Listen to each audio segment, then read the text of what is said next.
आप हो पालक वाटिका के, हम बालक नेह सुनेह निहारे।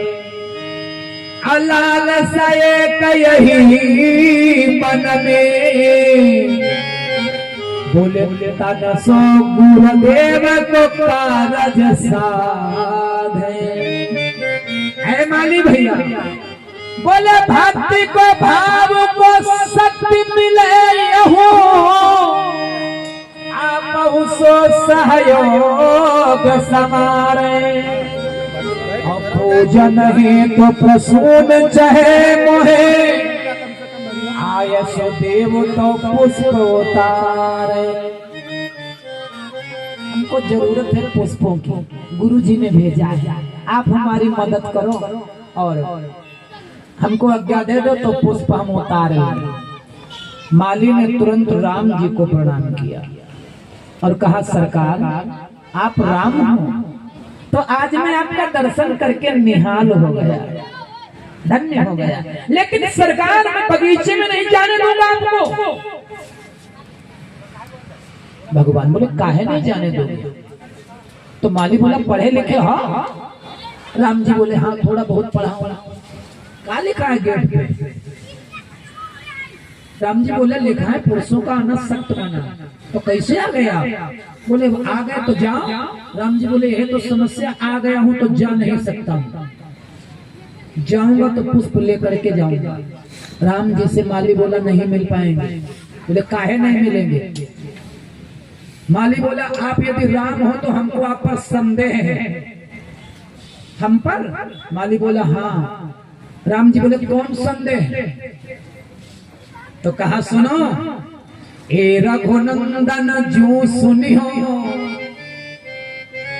हम बाग के भीतर जान न दे। ए रघुनंदन जू सुनियो, हम बाग के भीतर जान न दे। क्यों नहीं जाने दोगे? माली बोला जनाना बाग है, पुरुष नहीं आते हैं, सखियां आती हैं। सुबेरे का समय है, सीता जी आ रही होगी गौरा जी का पूजन करने, आपको देखेंगी, शिकायत होगी राजा से, राजा हमसे पूछेंगे, हम क्या उत्तर देंगे? नौकरी से निकाल दिया जाऊंगा, दाल रोटी चली जाएगी महाराज हमारी, इसलिए नहीं जाने देंगे। और एक संशय है, संदेह है तुम्हारे पर। राम जी बोले हमरे पे? हाँ बताओ। तो कहा ये रघुनंदन जो सुनियो, हम बाग के भीतर जान न दे, क्योंकि आन चाहे मिथिलेश को नंदनी, सो के ही भांति सो बात बनी हो। क्या कहूंगा उसको? और तुम यदि राम हो तो हमने सुना है कि तुम्हारे चरणों में जो धूल लगी है इसमें जादू है, पत्थर को लग जाता है तो नारी बन जाती है और फिर आकाश में उड़ जाती है वो नारी। तो कहूँ हाथन में जादू हुई, बिरवन लाग गए, हमारी बिरवई उड़ गई, बगले साफ हो गई, तो महाराज का करम। माली कहता है जादू भरे हम जानत है प्रभु, जान के अब ना टोना चलई हो, क्योंकि पाँव छुए पत्थरा उड़ गए, तो हाथ छुए बिरवा उड़ जाए, हाथ छुए बिरवा उड़ जाए। राम जी बोले बड़ी समस्या है, अब क्या करें भैया? माली तो जब इतना बड़ा संदेह है तो इसका कोई समाधान है? माली बोला बिल्कुल। क्या है?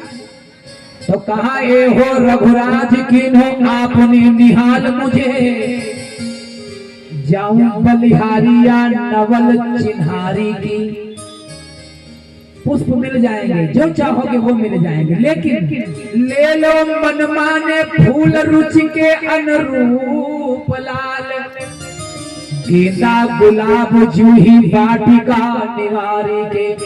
लेकिन महाराज क्या मान लीजिएगा, राखो मर्यादा पिदे फुलवारी की। महाराज एक निवेदन है, देखो फुलवारी की मर्यादा है। पहली बात तो पुरुष आते नहीं, और जो पुरुष आता है और प्रवेश करना चाहता फुलवारी में तो गेट पर खड़ा होकर के सीता जी का उद्घोष करता, जयकारा लगाता है, जयकारा लगा दो तो प्रवेश हो जाए, और कोई उपाय नहीं है। ले लो मन माने फूल रुचि के अनुरूप लाल, गेंदा गुलाब जूही वाटिका निवारी के, लेकिन महाराज एक आज्ञा मान लीजिएगा, राखो मर्यादा विदेह फुलवारी, राघो राम का नाम है, राघो वाटिका में प्रवेश करने के पूर्व एक बार बोलो जय, बोले जनक दुलारी। राम जी बोले सीता का जय घोष करें हम, सीता हमारी पत्नी, हम उनके पति। अरे पत्नी का जयकारा कैसे लगा दे? लक्ष्मण बोले हाँ भैया, काय काम करो? क्या कहा? नाम तो हम ले सकते हैं सीता का, लेकिन भैया जयकारा नहीं लगा सकते, तो नाम हम ले लें, जयकारा तुम लगा दो, भाभी है तुम्हारी। लक्ष्मण बोले करना तो पड़ेगा भाई, क्या करें, मजबूरी है, इसीलिए कहता था फूल तोड़ो निकलो। फंस गए चक्कर में, चलो भाई नाम लो। राम जी बोले बोलो सीता जी की, लक्ष्मण ने कहा जय हो।